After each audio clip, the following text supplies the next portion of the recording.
Des centaines de blocs de béton, déposés un à un depuis une semaine.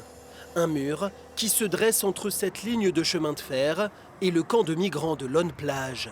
Hadi, un Somalien de 35 ans, a dû déplacer sa tente pour permettre sa construction.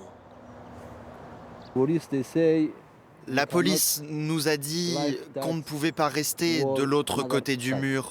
Mais je ne suis ici que depuis 5 jours, donc je ne sais pas pourquoi ils font ça.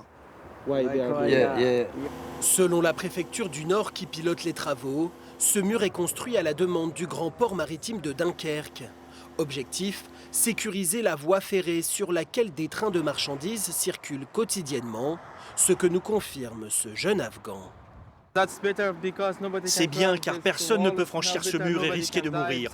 Parfois il y a des trains qui arrivent et personne ne les voit. C'est mieux car c'est plus sûr pour tout le monde. Coût total des travaux, 800 000 € financés par les Britanniques.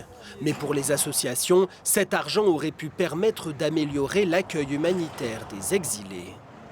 On ne peut pas juste mettre des plots de béton et espérer que les personnes disparaissent. Ça ne fonctionne pas comme ça. On le sait depuis plus de 20 ans ici.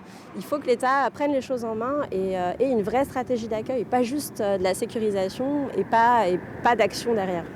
À quelques kilomètres de là, la municipalité de Gravelines a, elle, choisi d'ériger 900 mètres de clôture pour empêcher des groupes de migrants de s'installer dans un bosquet situé à proximité d'un quartier résidentiel. Ils se mettent dans les bois, ils cassent les branches, ils font des feux. Les voisins sont accommodés par les fumées parce que c'est vraiment beaucoup de monde. On a des fois jusqu'à 300-400 personnes qui sont là et qui campent. C'est pas super d'avoir des clôtures, mais malheureusement on n'a pas d'autres moyens pour assurer la sérénité de nos concitoyens. Des initiatives qui ne sont pas sans rappeler les kilomètres de barrières érigées à Calais ces 10 dernières années pour sécuriser le port et le tunnel sous la Manche.